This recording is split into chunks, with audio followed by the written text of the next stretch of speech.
আবারও ভূমিকম্পে কেঁপে উঠল দেশ।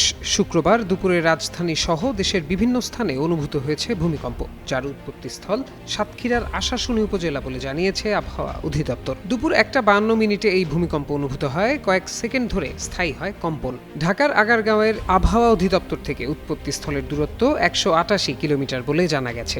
আবহাওয়া অধিদপ্তর জানায়, রিখটার স্কেলে এই ভূমিকম্পের মাত্রা ছিল 5.4। এটি মাঝারি মাত্রার ভূমিকম্প। হিউস্টনে রকিং টেস্টি, সীমানা ছাড়াও নিজেকে হারাও। তবে যুক্তরাষ্ট্রের ভূতাত্ত্বিক জরিপ সংস্থা USGS বলছে, উৎপত্তিস্থলে কম্পনের মাত্রা 5.3।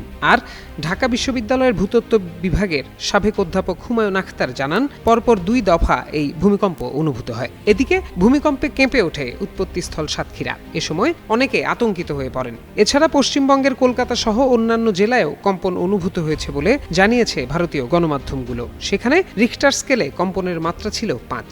এর আগে বুধবার রাতে ভূকম্পন অনুভূত হয় রিখটার স্কেলে, যার মাত্রা ছিল 5.1। বুধবারের ভূমিকম্পের উৎপত্তিস্থল ছিল মিয়ানমার, সেটিও ছিল মাঝারি মাত্রার ভূমিকম্প।